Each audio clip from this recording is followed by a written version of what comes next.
Okay. Call the meeting to order. At this time, everybody please stand for the invocation and Pledge of Allegiance and the Texas Pledge. Thank you, Mayor. Let's pray. Father, I want to thank you for the opportunity that we have to be here this evening. Thank you for our men and women in blue that happen to be here with us this evening. And thank you for everything that we get to do in a city that we call home, which is the city of Corinth. In Jesus' name, amen. Amen. Please face the flag.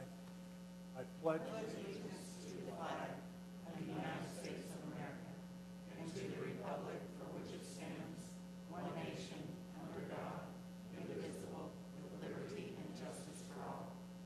Honor the Texas flag.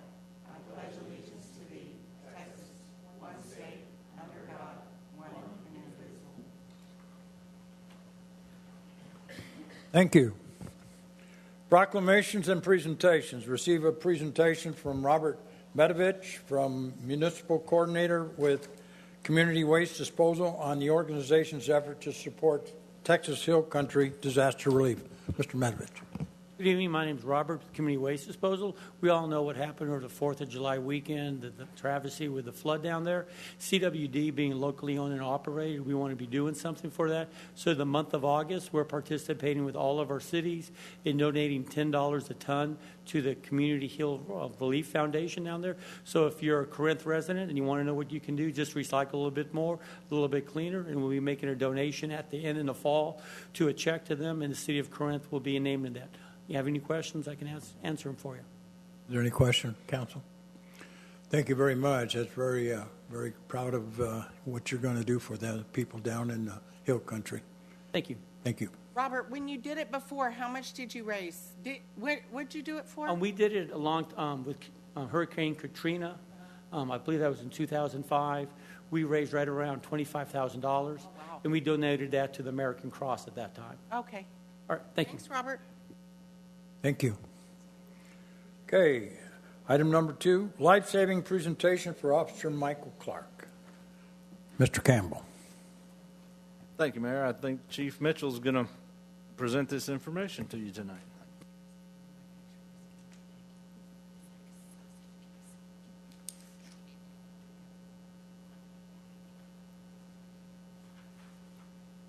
All the tall folks coming up here. Good evening, Mayor, Council, staff. I do have a life-saving presentation, and if it'd be all right, I'd like to come up and actually face the crowd and bring Officer Clark up, if that's okay.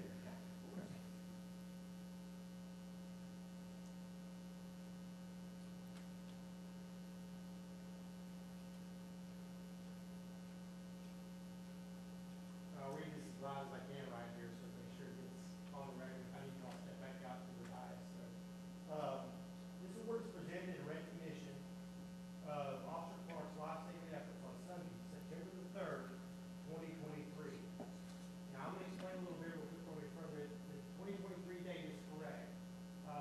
This was an act of selfish heroism by Officer Clark, saving the life of an individual, and it's just one of those things that got missed. Officer Clark never brought it back up again, but his peers brought it to my attention. I asked him to review the incident again, and it surely warranted a life-saving award. I'll continue. Officer for dispatch to a cardiac arrest in the 1500 block of Rancho Dominguez Road. Denton County Dispatch advised the caller already started chest compressions on her dad who had stopped breathing and was turning blue. Officer Michael Clark arrived first on scene and rushed inside the residence to find the victim's wife performing CPR. Officer Clark observed the male subject was not breathing and non-responsive.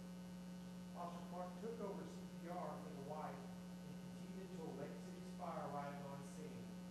Officer Clark was able to resuscitate the male, and prior to minutes arriving, the male began active breathing and a pulse was detected as medics took over. Lake City Fire transported the male to Medical City Denton, where he made a full recovery.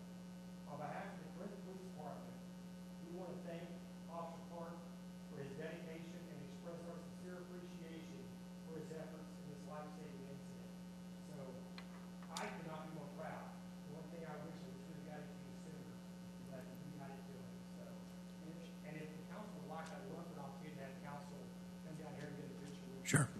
Council?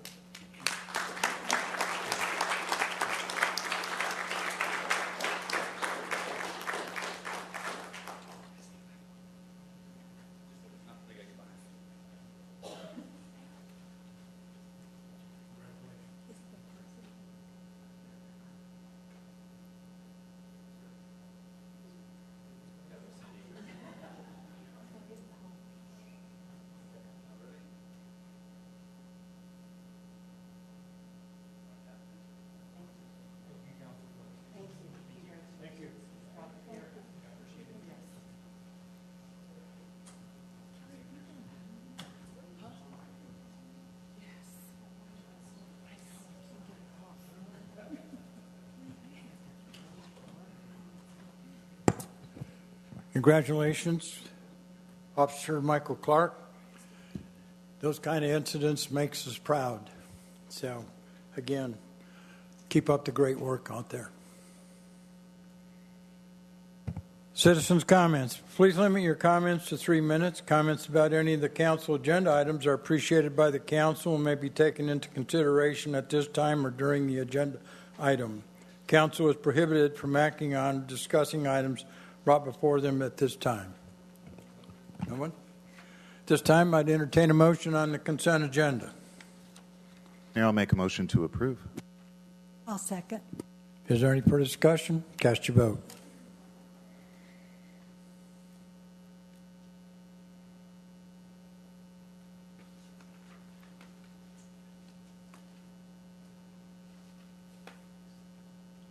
It's unanimous.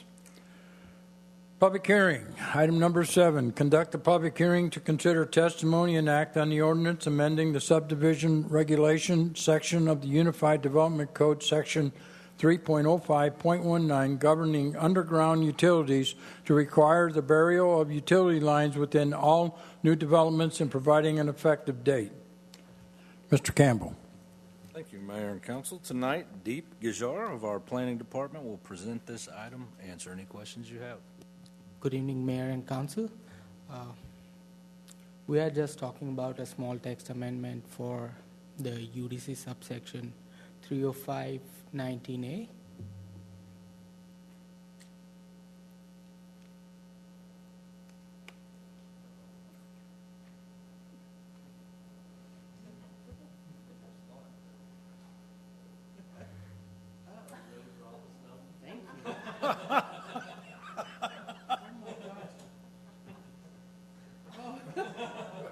There you go.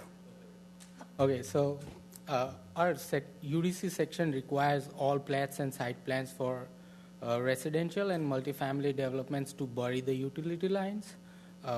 This amendment extends the requirement to commercial developments and provide clarification that both existing and new and existing utility lines must be buried.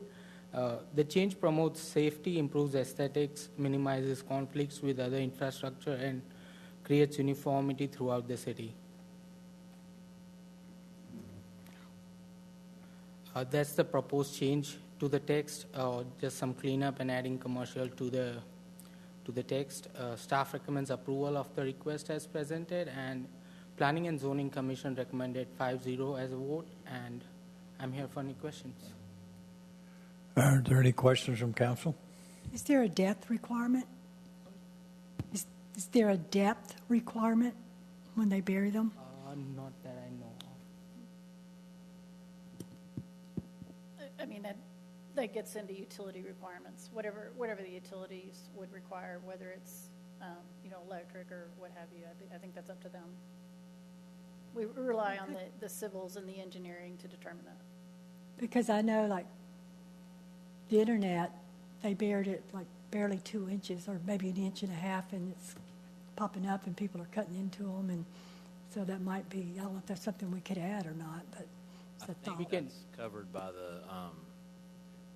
our other codes because they have to comply when they're installing, depending on the voltage, to the National Electric Safety Code. So I think that's already there. And I think the reason it doesn't apply to the broadband wires because the voltage is so low or there's no electrification. But I'm almost positive they have to, any construction has to comply with the National Electric Safety Code, which we've adopted as part of our code. Thank you. That.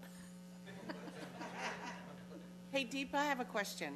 At the backside of the Realty Capital property, there are telephone poles that, or power poles that went up, 6 weeks ago? Yes. Are those permanent or those temporary? I believe so. Those are permanent. Those were put up by the utility, Yes. and they're to serve an area. Doesn't have anything to do with the developments specifically, or any of those developments. They were put in by the utility company. And there's no way to get those buried? Because that is going to be beautiful, and they've got those big, ugly power poles right there. And there's no other power poles anywhere else. We saw them go up. Well, we do have overhead lines all over the city. No, I mean right in that area. Right. There's no other power poles. We don't seem to have, we discussed it because we saw them and, you know. Right, me and, too. But we don't have an ability to make, and I'm not sure if that's Encore or CoServa whose poles those are, but to make them bury them. And I think contracts come into those places, so I don't know if we have the potential to work on those contracts more. Okay. Yeah, because that's going to be a beautiful area right there, and those poles look terrible. Lynn said they're Encores. Encores? Yeah, we don't have a way to make Encore bury the lines, unfortunately. Right. They're in their easement. Okay, thanks. Yeah.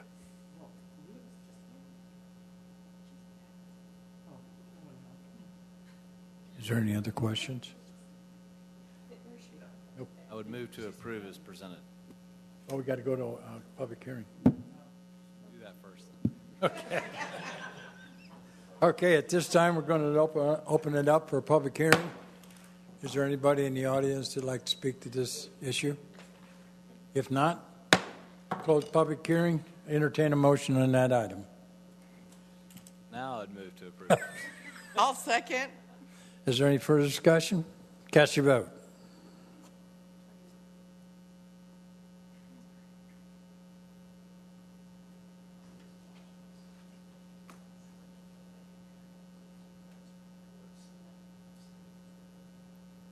It's unanimous. Item number 8, conduct a public hearing to consider testimony and act on the ordinance amending the zoning ordinance of the zoning map of the city of Corinth, each being a part of the Unified Development Code to rezone from C-2 commercial to a planned development with a basic zoning district of C-2 commercial for the property described as an approximately 1.96 acres located at the northeast corner of Park Ridge Drive and FM 2181, City of Corinth, Texas. Case number ZAPD 25-005, Crestview Companies. Mr. Campbell. Thank you, Mayor. Tonight, Matthew Lilly, our city planner, will cover this item, answer any questions.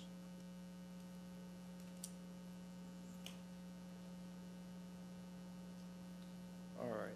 So we are looking at the northeast corner of Park Ridge and FM 2181 at about 2 acres there. That's zoned C2 commercial.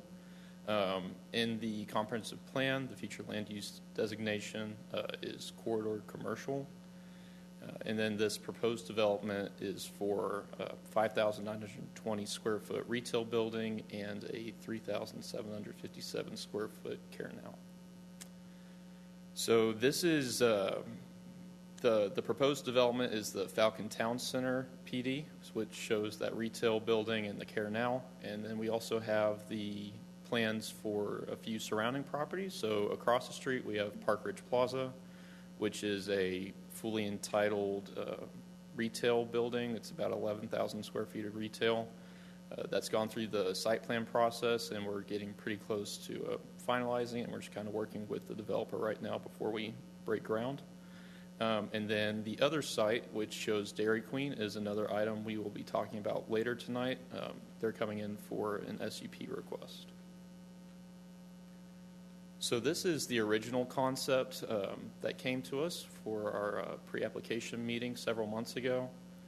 So with this one, they had the retail and the care now and then the layout since then has been changed a little bit. And so some of the comments that came from that was that a PD was going to need to be required given our base zoning standards for lot widths in the C2 district, which requires 175-foot width. And then we also encouraged them, they brought up during the meeting that a drive-through could potentially be incorporated, so that could also be brought into the PD language. And so with their first submittal, they brought it back, and they did have the drive-through on that western edge of the retail building. And then some staff comments that came from that first review were to add trees in the landscape buffer on the northern side of the property, to reconfigure the driveway off of Park Ridge to save the tree that's highlighted there in green. It's a larger 36-inch oak tree. And then we also asked that the sidewalk along FM 2181 be brought further north into the property to provide a better buffer for pedestrians. And so this is the final concept, the one that we're looking at tonight, and you can see they're showing all the landscaping on this one as well. You can see that driveway was reconfigured to save that tree. The trees were provided in that buffer along the northern edge, and that sidewalk was brought in. Here we just have the standards that are being changed from the base C2 district standards. So we have that minimum front yard setback is reduced from 40 feet to 20 feet.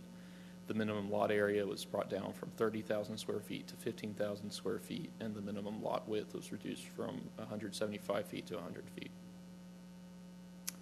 These are the representative elevations for the retail building. So you see they've got 3 different retail suites. And then this is the elevations for the care now. As of this date, we have not received any letters of support or opposition for this request. Staff is recommending approval as presented, and then the Planning and Zoning Commission voted 5-0 to recommend approval as presented, and I am available for any questions you guys might have. Is there any question from council? Nothing? Okay, thank you very much. Okay, at this time, we're going to open it up for a public hearing. Is there anybody in the audience that wants to speak to this one? If not, I'll close it and entertain a motion on this item. May I make a motion to approve ordinance number 25-07-17-27, amending the Unified Development Code section 3.05.19.a. I'm so sorry. Next one. Give me a moment. I move to approve ordinance number 25-07-17-28, case number ZAPD 25-0005 as presented. Second. Is there any further discussion? Cast your vote. It's unanimous. Item number 9, conduct a public hearing to consider testimony and act on the ordinance amending the zoning ordinance and zoning map of the city of Corinth, each being a part of the Unified Development Code, to rezone approximately 2.0 acres from I industrial to MXC mixed-use commercial, with the subject property being located at 5759 South I-35E. Mr. Campbell. Thank you, Mayor and Council. Melissa Daly, our planning director, will handle this item, answer any questions you have. Good evening, Mayor and Council. This is a property right along I-35, between I-35 and the railroad. It's a kind of an odd-shaped property that's zoned industrial. It had actually been for sale for around 4 years, as I understood, to try and get an industrial use there. We did have a little bit of concern about that, given that it was in this downtown area we're trying to redevelop. And also interesting, the conversation we were having with DCTA, and this potentially even could be a rail stop, could be something we look at for that, or it could be developed. So the EDC ended up purchasing this land, and so we're looking at this evening to potentially be rezoned to MXC to be consistent with the transit-oriented development for downtown. Let's see. Where's the mouse? Oh. Sorry. Okay, I just messed it up like a lot. Hang on, sorry. Okay. So the site is here, and you can see the surrounding zoning that's MXC in the kind of brownish. And so this is the site here. It does have I should mention, an adjacent property that's also vacant that's up for sale that the council previously already rezoned to MXC. This is the land use and development strategy map. And here you see the location where the star is. This is part of this pink area that is designated as mixed-use TOD. And I won't go over all of this because I know you're pretty familiar with this, but of course the intent of the mixed-use TOD is to have a relatively higher density mixed-use area in a walkable format. We've received no letters of support or opposition on this application. This is a city-initiated application. It is consistent with the comprehensive plan. The Planning and Zoning Commission recommended approval 5-0, and staff recommends approval. I'd be happy to answer any questions. Is there any questions from council? Okay. Thank you very much. At this time, I'll open it up for a public hearing. Is there anybody in the audience that wants to speak to this issue? If not, close the public hearing and entertain a motion on this item. I move to approve ordinance number 2507-1729, case number ZMA 250001 as presented. I'll second. Is there any further discussion? Cast your vote. It's unanimous. Item number 11, conduct a public hearing to consider testimony and act on the ordinance amending the zoning ordinance and zoning map. We're on item 10. Oh, item 10. Excuse me. Conduct a public hearing to consider testimony and set on and act on the ordinance amending the zoning ordinance and zoning map of the city of Corinth, each being a part of the Unified Development Code to rezone approximately 1.0 acres from I industrial to MXC mixed-use commercial, with the subject property being located at 1218 North Corinth Street. Mr. Campbell. Thank you, Mayor. Melissa's going to handle this item as well. Answer any questions. So this is about an acre property on North Corinth Street. This is in front of the public works site. That's actually part of the development that Kairos Real Estate will be developing as part of the 380 agreement that we have with them. It's currently zoned industrial. It has a house on it, and the EDC purchased this land a few months ago. So here you see the site in the purple right here. And the 380 does stipulate that if the city were to purchase it, it becomes part of that agreement. So they're planning the site plan to include that if this were to be approved. The surrounding uses are industrial, retail, commercial. There's a church, of course, it's in Pinnell Square, NCTC, townhomes that are going in. This is the land use and development strategy map, and you can see where the location with the star, kind of right in the center of the transit-oriented development for downtown. And I won't go over that again. We've received no letters of support or opposition. The application is consistent with the comprehensive plan. Planning and Zoning Commission recommended approval 5-0, and staff recommends approval. I'd be happy to answer any questions. Is there any question from council? Okay. At this time, I'll open it up for public hearing. Is there anybody in the audience that wants to speak to this? If not, close public hearing. Entertain a motion on that item.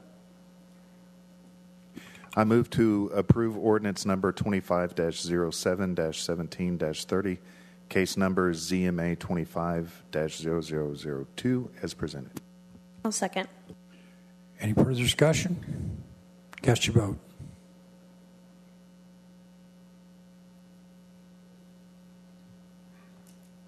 It's unanimous. Item number 11. Conduct a public hearing to consider testimony and act on the ordinance amending the zoning ordinance and zoning map of the city of Corinth, each being a part of the Unified Development Code, to rezone approximately 7.1 acres from I industrial to C2 commercial to MXC mixed-use commercial, with the subject properties being generally located at 7865 South Denison Freeway. Mr. Campbell. Mayor and Council, Melissa's going to handle this item as well. Thank you. This is a 7-acre property. This is actually a property that the council discussed when we were talking about the rezoning of Burrell Street and the fact that Burrell Street was being rezoned back to single family to allow for the reconstruction of 2 homes that had burned. And it was noted that this property was zoned industrial, which would not be a great use, a very appropriate use next to single family development, and that we should look at rezoning it.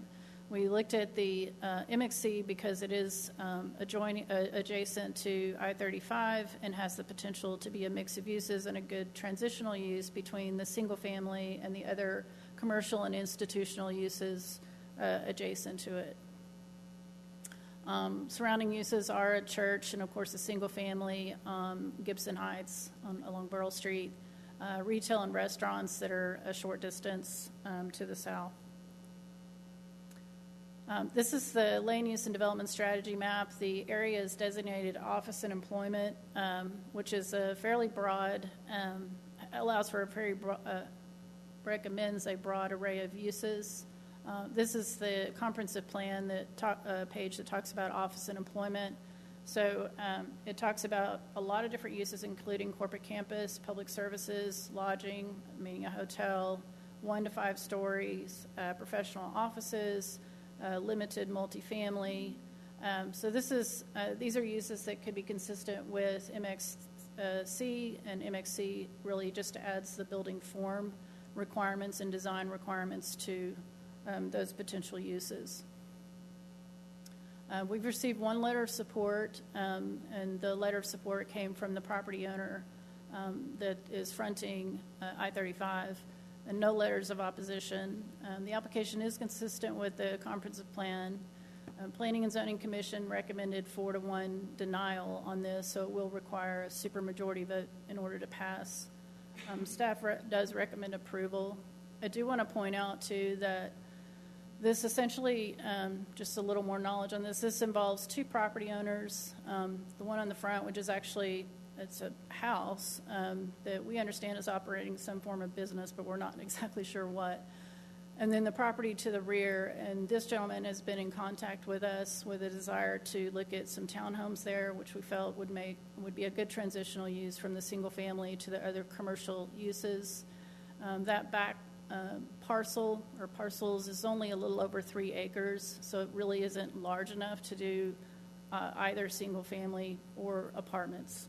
Apartments require parking in the way of parking lot or parking garages, and there just simply isn't enough land area to do that. So townhomes might make sense for transitional use and given the size of the land, and then hopefully some commercial use or uses on the front parcel, which is owned by another owner at such time that may sell or redevelop. So I'd be happy to answer any questions. Is there any questions from council? Yeah, did P&Z give any specific reason why they would have preferred industrial? What generally was said was that they wanted to know exactly what was going to go there. And MXC is a straight zoning that allows a number of uses. Any other questions from council? If not, I'll open it up for a public hearing. Thank you very much. Is there anybody in the audience that wants to speak to this issue? If not, close the public hearing. I'd entertain a motion on this item. I move to approve ordinance number 25-07-17-31, case number ZMA25-003 as presented. I'll second. Is there any further discussion? Cast your vote. It's unanimous. Item number 12, conduct a public hearing to consider testimony and act on the ordinance authorizing a specific use permit as an amendment to the zoning ordinance as a part of the Unified Development Code of the city to allow for a restaurant with a drive-through service for Dairy Queen located on approximately 1.14 acres, generally located north of FM 2181, east of Park Ridge Drive, and south of Lake Dallas High School. Mr. Campbell. Thank you, Mayor. Matthew Lilly will cover this item, answer any questions. All right. So like I mentioned earlier, this is the site adjacent to the Falcon Town Center PD, just south of the high school off of 2181. This property is currently zoned C2 commercial. Within the C2 commercial district, an SUP is required for restaurants with drive-through service. And just to put it into context, this use is seen to be consistent with the surrounding proposed uses, which including the Falcon Town Center, which has the retail along with the drive-through, the Park Ridge Plaza development, which is additional retail on that northwest corner of Park Ridge and 2181, the southwest corner, which is a part of the Canyon Lake Ranch PD, which has the MXC base zoning. We're anticipating retail and higher density residential uses there, and then the southeast corner in Hickory Creek, where they are currently constructing retail pad sites. So this is the proposed concept. You can see it's a 1,930 square foot drive-through restaurant. They're going to have a shared access drive with the Falcon Town Center development. Along the eastern property line is a approximate 25-foot wide landscape buffer, and then they are providing a wet retention pond along the southern boundary adjacent to 2181. Some additional design elements that the developer has agreed to incorporate into this on top of what's required by the C2 regulations. They'll be providing a 8-foot tall board-on-board wood screening fence, and then the P&Z also added a stipulation that an evergreen vegetative screen be provided along that property line as well, just to allow for additional screening for noise, light, any other kind of elements that might come from this development. The developer is providing parallel parking on that east side just to maximize the width of the landscape buffer, where they're also going to be incorporating some of their tree preservation area. That's the primary area on that site where trees are existing. So once they come in for their more detailed review with the tree survey, we'll start identifying those trees, which they'll incorporate into the design. And then there are a few portions of the sidewalk along 2181 that are right on the curb. The developer has agreed to realign that to provide a minimum 3-foot wide landscape strip with native drought-tolerant plantings in between the sidewalk and curb, just to, again, encourage pedestrian activity and to provide additional safety for them. As of this date, the city has not received any letters of support, and we've received 5 letters of opposition. Staff is recommending approval as presented, and then P&Z voted 4-1 to recommend approval as presented with the added condition that an opaque evergreen vegetative screen be provided along the eastern property line. And I'm available for any questions y'all might have, and I believe the developer is also in attendance tonight. Is there any question from council? I actually do have. Okay. So, when customers that will be heading west on 2181, are y'all going to do a curb cut to allow them to turn left into the property? There's a median there, Yeah. so. I don't believe there is, because you have the existing left turn lane to get onto Park Ridge, I don't believe there's a way to have a median cut there.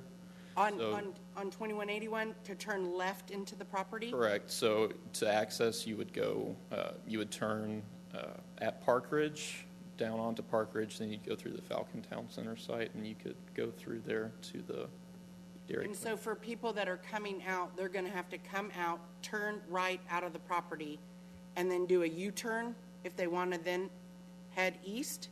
They would do that, or again, they'd go out to Park Ridge and turn left from there. There's just not really a way to do it with that existing Yeah. turn lane.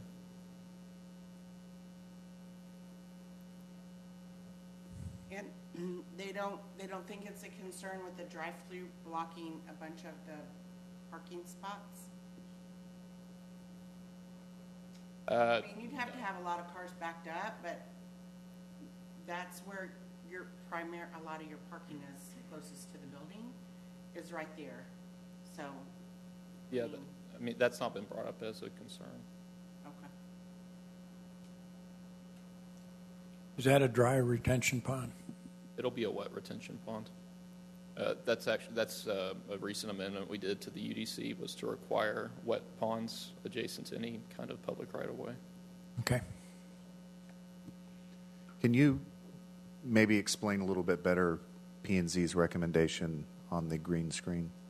So it was brought up during the meeting, the potential of cars heading east right as they come into the site, because they're going to be coming in and then turning east before they then turn up to go around the drive-through, that potentially headlights could be shining onto the fence, and there might be some spillover onto those residential properties.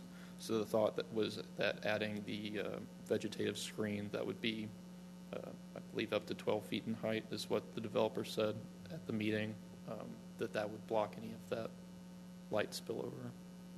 Does the developer have a presentation? Do you have a presentation? Okay. All right, so I'm just trying to get to the bottom of this 12-foot screening. It sounds pretty, but I'm not quite sure that it's going to do what it was intended to do.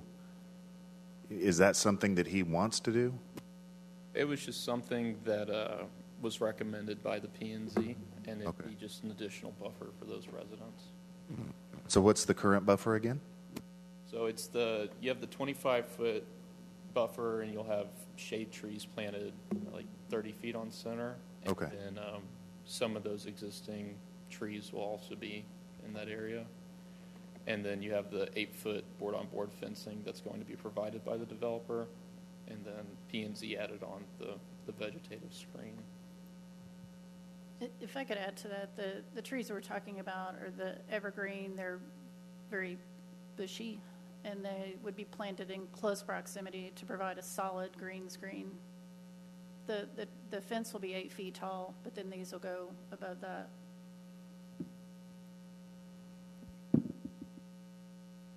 Are these additional stipulations that need to be added to the motion, or they're already included? So they were already included. I actually incorporated those into the ordinance that Lana passed out to you guys, as it highlighted where it was changed. Okay, that clears that up. Thank you. Okay, is there any other questions? Okay, thank you very much. Okay, at this time, I'm going to open it up for public hearing. Is there anybody in the audience that wants to speak to this issue? Okay. Please state your name and your address for the records, please. And you got 3 minutes. Good evening, Mayor and Council. Thank you for having me. My name is Daniel Lee. I'm at 3307 Acropolis Drive.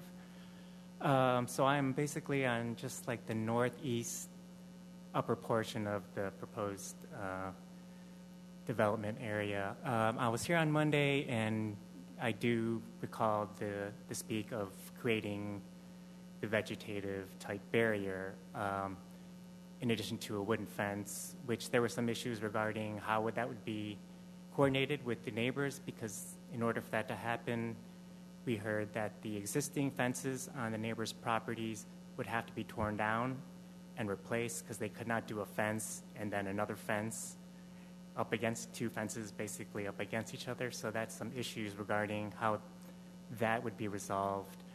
As for the drive-through, the light mitigation, as mentioned, eventually the headlights will be pointed in the direction of the neighbors' backyards. A wooden fence, obviously, light penetrates the cracks. Having the trees, it's not going to be 100% unless it's a solid brick wall. So even if there's these lush trees, plus it may take years or even decades for the trees to fill out and grow to get the desired effect that is needed, unless they're planting fully mature evergreen trees, which I doubt will happen. They still will be probably fairly small and will need time to grow and fill out.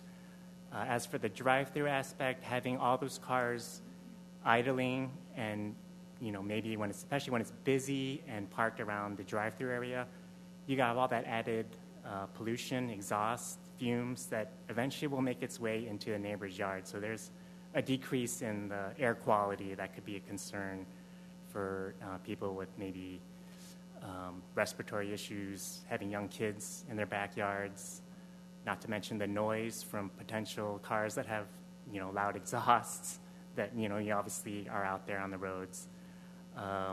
Also, the added noise of, I believe the call box looks like it's going to be facing the east side, of just hearing people maybe taking orders from the call box. That added noise as well could be a concern. So I just wanted to bring up a few issues that, if you would consider in your decision. So thank you very much. Appreciate Thank you. Is there anybody else? Okay. This time I'll close the public hearing, and I'd entertain a motion on that item.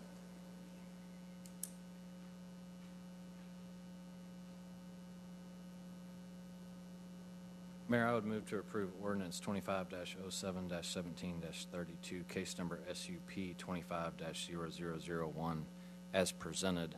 I would like to clarify if that includes the screening, vegetative screening, or not. It does. Okay, thank you. I'll second. Any further discussion? Cast your vote.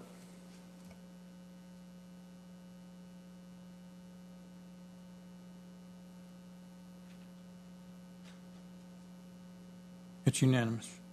Item number 13, conduct a public hearing to consider testimony and act on the ordinance amending multiple sections of the subdivisions regulation section of the Unified Development Code, including UDC subsection 1.02.02, Planning and Zoning Commission, UDC subsection 1.02.04, Director of Planning, UDC subsection 3.02.01, Plat Processing Procedures, and UDC subsection 3.03.02, Preliminary Plat allowing for applicants to request multiple 30-day extensions at the time for plat approval, remove the requirement for a new application upon disapproval of a plat or subdivision plan application, and allow for administrative approval of preliminary plats and providing an effective date.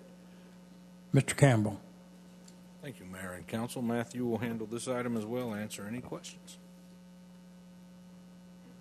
All right, so with this one, we are primarily looking at the preliminary plat administrative approval. So I figured we'd get started by just kind of going into the land development process. So typically where we start out is the zoning, which involves the land use, where we talk about the regulations and everything that goes into that, where P&Z and council provide their input as well as the community. And then if they're developing with the existing zoning, then the UDC regulations would apply. With platting and subdivision, you have a formalized recorded survey, which shows the location of lots, easements, and infrastructure. And process allows the UDC zoning and subdivision, follows the UDC zoning and subdivision requirements, engineering standards, and state law. And so again, the feedback from the community primarily comes during the zoning process. Zoning changes at the time with plan developments is where the developer would seek to depart from any of the UDC standards. We have a few examples there from regulations they might want to have departures from. And then just a brief overview of text amendments, which would be changes to the existing standards. And these standards set the stage for the development of a project in terms of the land use, the building form, and the minimum requirements to be met at the time of platting.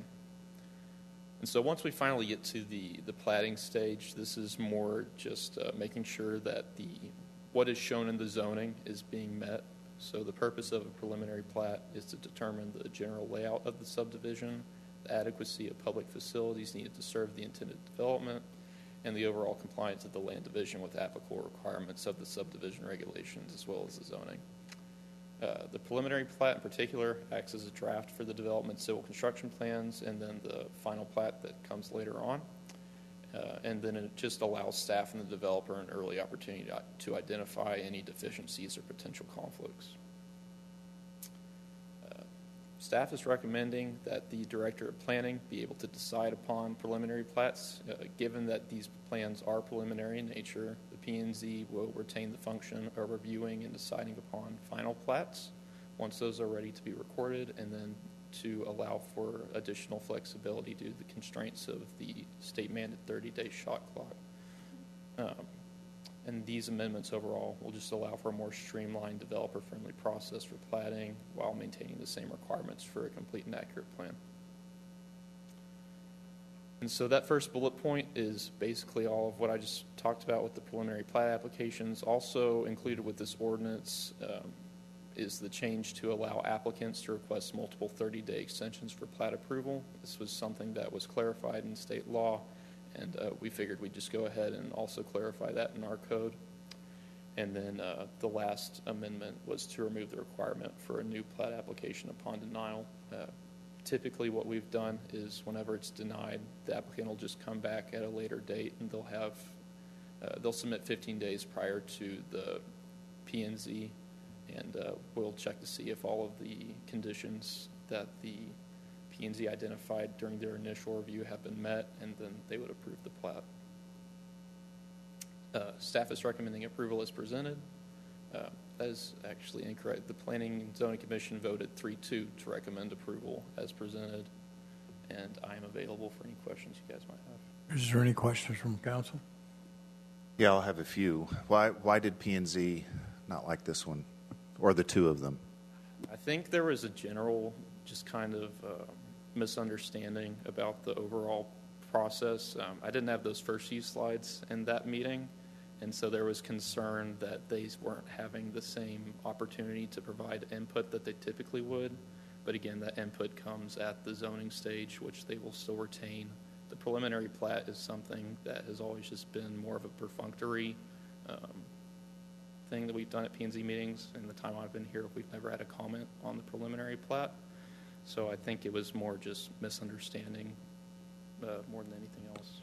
Okay, so currently we come before a body, we do a preliminary plat, and then there may or may not be recommendations made by that zoning committee or the community. It sounds like it never happens from the community, right? So with the plat process, there wouldn't be recommendations from the community. It would just be, are they meeting the subdivision? And right. I mean, from the community, meaning we have appointed people on a board, and they may hear something from a community. It basically just gives a little bit of input and approval. So what we're doing is we're allowing staff to handle this preliminary all the way through until it goes officially before P&Z and the city council. Correct. Okay, so that should speed that process up quite a bit for y'all. Yeah, and those don't come to, preliminary plat doesn't come to city council. No, I understand. But I just wanted to point out, I think what Matthew is alluding to is that the state has requirements that the plat needs to meet all of the requirements, and we don't have any further input. The state actually mandates that we don't have any further input. Sure. As long as it meets requirements, it has to be approved, and if no action is taken, it's actually automatically approved. Right. So there's nothing that will happen in the pre-plat coming to the official decision from city council is still going to happen. So plats would never. I'm sorry, the zoning, the actual decision. So this follows the zoning, so that Okay. wouldn't affect that process at all. That would all still happen the same way. This doesn't affect our role. So this doesn't affect us, like what we do. No. Our role does not change. We're not going to miss things. Things aren't going to go unnoticed because this stuff. Okay. That was my main concern. The plat has to follow everything that has already been approved in the zoning. So once you approve the zoning, the plat has to fall exactly in line with what you've approved. So my point being, this sounds like an excellent idea. We think so. Yeah, okay. Thank you. Okay. Any other questions, comments? Okay. Thank you very much. Okay, I'm going to open up for a public hearing. If there's anybody in the audience who wants to speak to this issue. Okay, close public hearing and entertain a motion on that item. Mayor, I move to approve ordinance number 25-07-17-33, case number ZTA 25-0002, as presented. I'll second. Any further discussion? Cast your vote.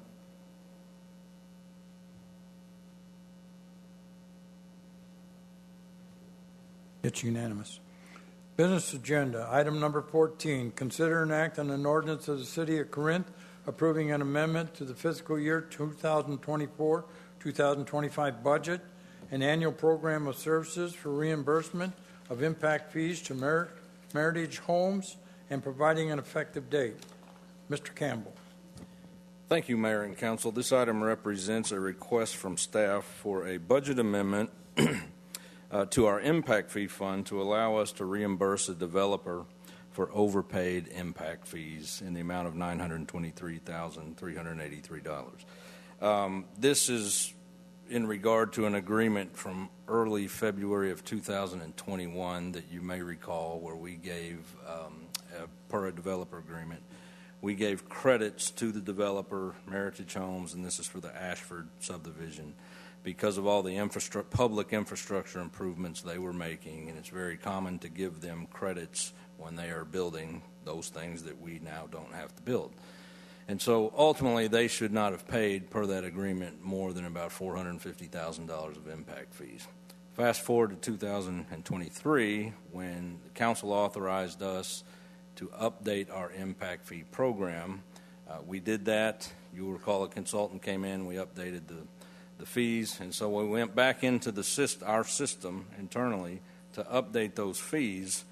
We had it flagged in the system that developer should not pay more than $450,000 of impact fees. But when we entered that information into the system, something happened where it overrode that flag. It basically is what has happened. And so we began to charge those impact fees basically in error. They should never exceeded that amount. Obviously, Meritage Home caught that and called us and said, we're really out of budget on the impact fees that we budgeted for this project, and we went back and looked. So Glenn's team and Leanne's team did a deep dive to figure out, and it turns out we had overpaid. Those included, that amount that I read, that $923,000 included roadway impact fees, water fees, and wastewater fees. These are not revenues that we were anticipating this year because we knew we had this agreement in place. So the good news is we did not plan any any impact fee funded projects this year to come from these revenues. It's not affecting any of the projects that we're using impact fees for this year. Is basically just an error, and we have fixed that in the system, and it's flagged again as it should be. But it was an error on our part because that flag got overridden, and we overpaid on these impact fees, and so we're asking for this budget amendment so that we can make this reimbursement and be compliant with the agreement that we have with the developer. So Glenn is here to answer any questions or myself. Thank you very much. Are there any questions from council? Have we double-checked to see if there were any others that were accidentally overridden? We did. Okay. That's it. Any other question? If not, I'd entertain a motion on that item. I move to approve ordinance number 25-07-17-34, amending the fiscal year 2024-2025 annual program of services for reimbursement of impact fees to Meritage Homes. Second. Is there any further discussion? Cast your vote.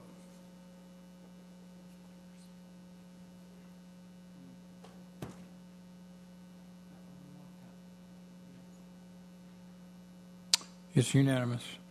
Council comment and future agenda items. The purpose of this section is to allow each council member the opportunity to provide general updates and or comments to fellow council members, the public, and or staff on any issues or future events. Also, in accordance with Section 30.085 of the Code of Ordinances, at this time, any council member may direct that an item be added as a business item to any future agenda. Mr. Burke. Nothing, Mayor. Thank you. Mr. Garver. Nothing, sir. Thank you. Ms. Rao. Nothing, sir. Ms. Henderson. Nothing, sir. Ms. Picken. I can't remember the details. I was trying to look it up. That there is a fundraiser for one of our firefighters that will be held at the Harley-Davidson on Saturday from 11 to 3 o'clock. One of our firefighters has been diagnosed with cancer, and this is a fundraiser to help offset some of the cost for him. So it's a car wash, motorcycle wash, or just a donation. So just thought, in case you weren't aware. Mr. Campbell. Nothing to report. Thank you. Okay, at this time, we're going into executive session. We got Section 551.071, legal advice. We got Section 551.074, personnel matters. And we got Section 551.087, economic development. So we're going into executive session at 7:26.